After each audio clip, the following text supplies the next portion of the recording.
Hello everyone, কেমন আছো তোমরা সবাই? নতুন একটা দিনের নতুন ব্লগে তোমাদের সকলকে অনেক অনেক স্বাগত জানাই। আজকে সকালে অনেক তাড়াতাড়ি ঘুম থেকে উঠেছি, প্রায় পৌনে ছটার সময় ঘুম থেকে উঠে সংসারের সমস্ত বাসি কাজকর্ম সেরে তারপরে আজকে ফ্রিজ পরিষ্কার করেছি, বসার ঘরের যে টেবিলটা রয়েছে টেবিলটাকে একটু পরিষ্কার করেছি। মানে কি বলতো, কয়েকদিন বাদেই না একটু সার্ফ দিয়ে ডিপ ক্লিনিং করলে তাহলে কি হয়, বেশি একটা ধুলো জড়ায় না। আর এই কাজগুলো না এখন করতে আমার অনেকখানি সময় লাগে, যদিও কাজ করতে আমার একটু বেশি সময় লাগে, তবে কি বলতো, এই কাজগুলো এখন এক্সট্রা যেহেতু হয়ে গিয়েছে তাই ওই সময় বার করাটা একটু বড় চাপের ব্যাপার। যাই হোক, আজকে না আর হাঁটতে যাইনি সকালবেলা, ফুল তুলে এসেই নাকে মুখে দৌড়ে দৌড়ে কাজ করেছি জানো। তার কারণ হচ্ছে আজকে ঠিক করেই নিয়েছি কাজগুলো সবটা সময়ের মধ্যে কমপ্লিট করতেই হবে। কারণ কি বলতো, পুটুর না এই কদিন ধরে দেখছি দুপুর দিক করে যেহেতু একটু গরম পড়ে যাচ্ছে, একটু তাড়াতাড়ি ঘুম ভেঙে যাচ্ছে ওর।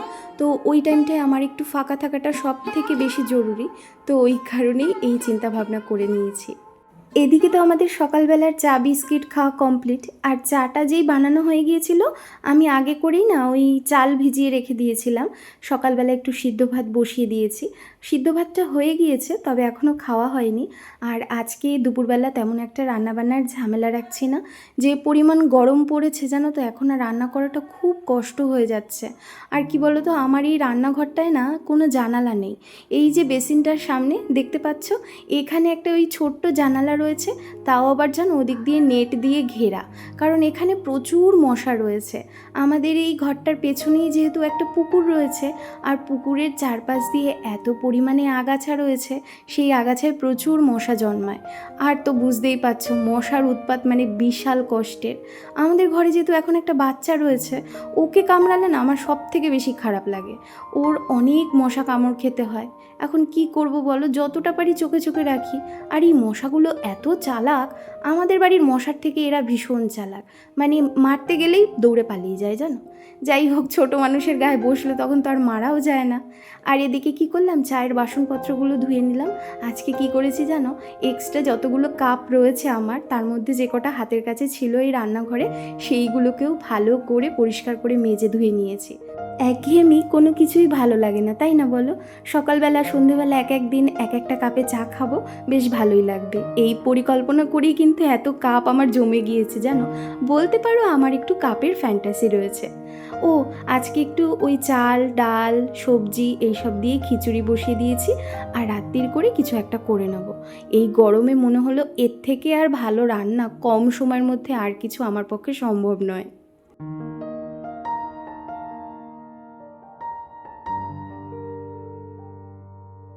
আর এখন জানো তো, এটাই ঠিক করে নিয়েছি, যে কটা দিন প্রচুর গরম থাকবে সকালবেলাতেই সকালের দুপুরের সমস্ত রান্নাটা সেরে ফেলবো, তাহলে গরমটা একটু কম লাগবে।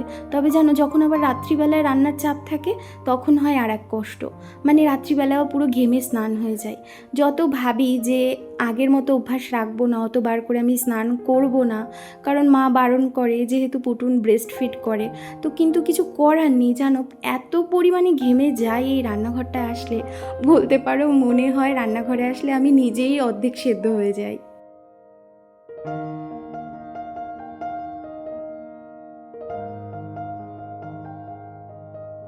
তবে হ্যাঁ, যতই কষ্ট হোক না কেন, যতই গরম লাগুক না কেন, সংসারের ঢের রাজ্যের কাজকর্ম সেরেও সারাদিনের ক্লান্তি নিয়েও তোমাদের সাথে এখন এই ভিডিও শেয়ার করতে পেরে অনেকখানি মানসিক শান্তি পাচ্ছি জানো। সত্যি বলছি, এত ভালো লাগে তোমাদের সাথে ভিডিও শেয়ার করতে পেরে, এইগুলো এখন যেন অনেক ভালো লাগার কাজ হয়ে গিয়েছে জানো। আর একটা কথা তো বলতেই হবে, গতকালের ব্লগেও তোমরা সবাই আমায় অনেক ভালোবাসা দিয়েছো গো। তোমাদের প্রত্যেককে জানাই অসংখ্য ধন্যবাদ। তোমরা খুব খুব ভালো থেকো কেমন।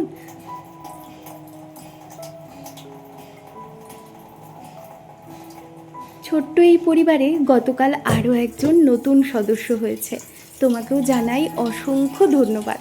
আমি খুব খুশি হয়েছি কিন্তু জানো। আর হ্যাঁ, তোমার সুস্থতা কামনা করি, দীর্ঘায়ু কামনা করি। এদিকে এখন পুটুনের স্নানের জলটাকে রেডি করলাম, ওর পাপা এখন স্নানের জলটাকে নিয়ে গিয়ে আগে ছাদে দিয়ে আসবে। এবার আমি ঘরে যাই, দেখি কি করে।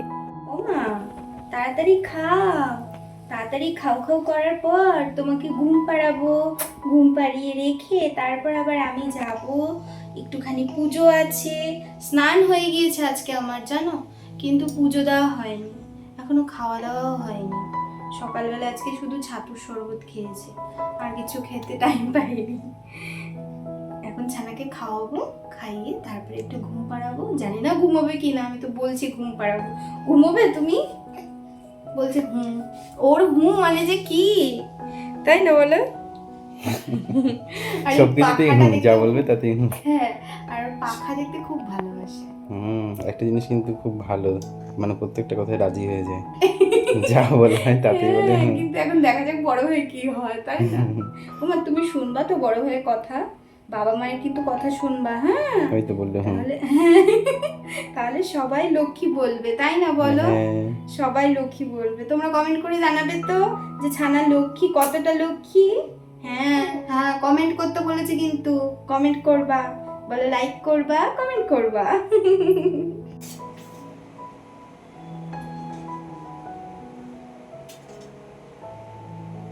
বাবা গো, কত কষ্ট করে যে ঘুম পাড়ালাম তাকে, তারপরে আবারও স্নান করলাম, তারপরে পুজো দিলাম। পুজো দিয়ে চলে এসেছি রান্নাঘরে, খিচুড়িটাকে একটুখানি গরম করে নিচ্ছি।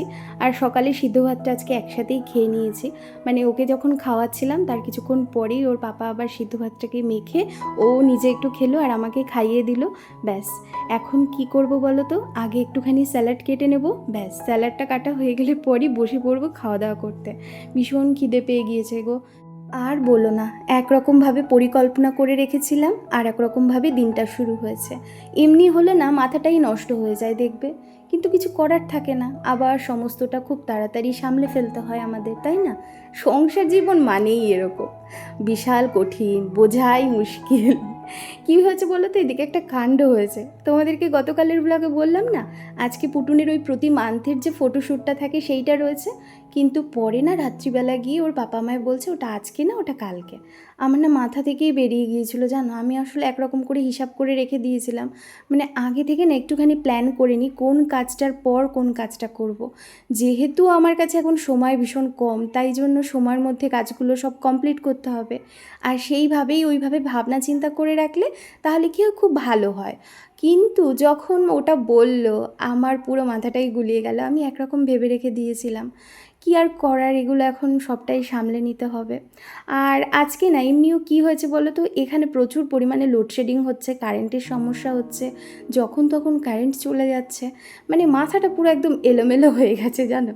কিছু করার নেই, এখন দেখার ব্যাপার যে কারেন্ট কতবার যাবে। আমাদের বাড়ির ওদিকে এতবার কারেন্ট যায় না জানো, কিন্তু এখানে যে কেন এতবার যায় কে জানে। আশেপাশে অন্য যে চত্বরগুলো রয়েছে, মানে অন্য যে পাড়াগুলো রয়েছে, সেখানেও এতবার কারেন্ট যায় না, শুধু এই চত্বরটাতেই দেখি বাবারে বাবা, গরম পড়লে পর যে কবার লোডশেডিং হবে তার কোনো ঠিক ঠিকানা নেই।